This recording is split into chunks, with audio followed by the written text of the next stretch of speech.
Dino, what is the latest update with rate cuts and should we worry about stagflation?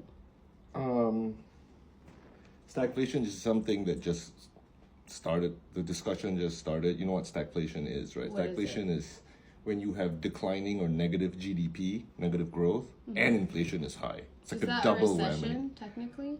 Yeah, it's worse than a recession. Your economy is not growing, and prices of goods are flying through the roof, and the economy is pretty much dead, lackluster, right? Argentina is, the South American countries are very famous for that. There's no growth, no productivity, and the prices of everything runs through the roof. It happened in all the socialist countries in the past, so on and so forth, right? But the worry is the last GDP report was low, and the inflation was ticked up. So everyone's like, "Holy crap, man! Stagflation's coming," right? The whole buzz in the past year actually was like this soft landing thing. Soft landing meaning like they can bring inflation down without causing, with allowing the economy to continue on and not causing job losses and whatnot. And that's not looking very good right now. And then the last GDP report for last quarter was down and inflation was up. So there's this buzz now everyone's worried about. I wouldn't worry about that. I wouldn't worry about that. Because here's why.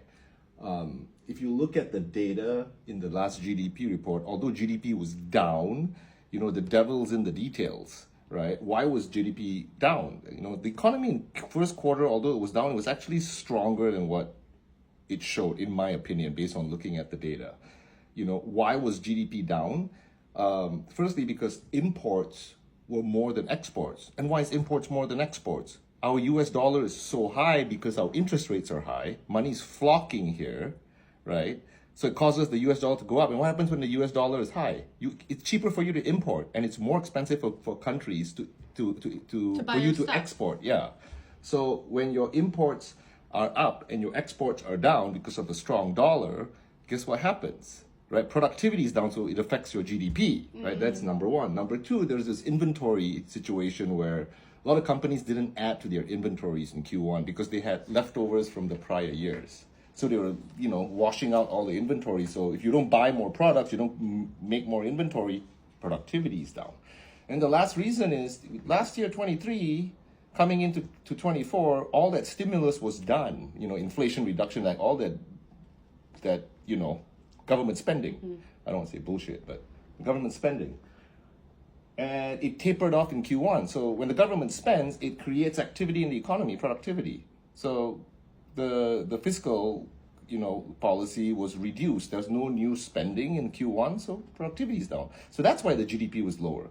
But what people don't realize is our economy really going into negative GDP? Look at consumer spending. It is still strong, and we're a consumer spending economy. The consumers spend, products, results in productivity, results in, jobs, et cetera, et cetera. Consumers still spending, right? We right now, like, we bitch and moan about everything being expensive, everything costing more, whatnot, but we're still spending. Because why? Jobs. There's still jobs out there. For the first quarter in 2024, I think there was like for every person looking for a job, there's 1.4 vacancies. There's more vacancies for job seekers than not. So that's a good sign, right?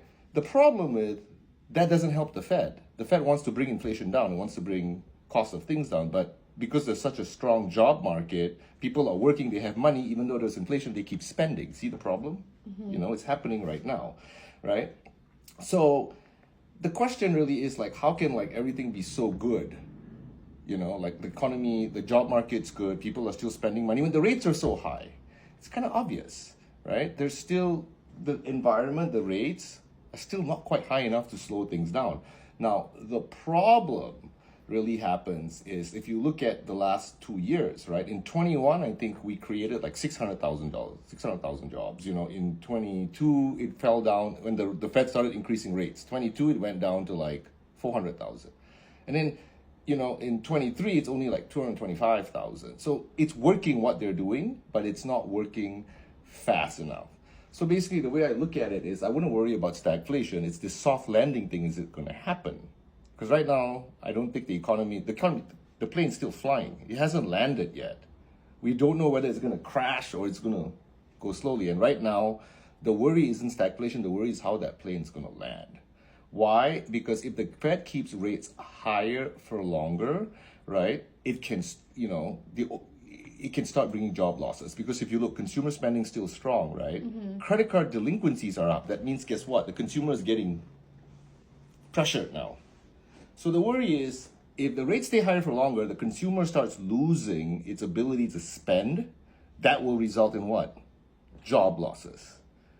And the problem with that is the Fed's trying to not let that happen in a drastic way, so a soft landing, right? Goldilocks, whatever. But job losses is like a train, man. If a train is like, you have a train on a downhill and the brakes are on, right? You just flick the switch, it goes.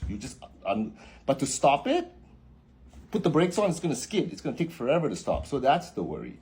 The real concern is that we don't get into a situation where a recession actually happens. I think that's the concern. Stagflation isn't an issue because the GDP, there's data that says we're not going to go into negative GDP and high inflation. I don't think that's going to happen. If anything, I think the worst case scenario is we get into a recession and the Fed had no choice but to start dropping rates, but it's too late and there's already a recession and it's going to take time for the rate cuts to bring the job market back. That's what I'm worried about.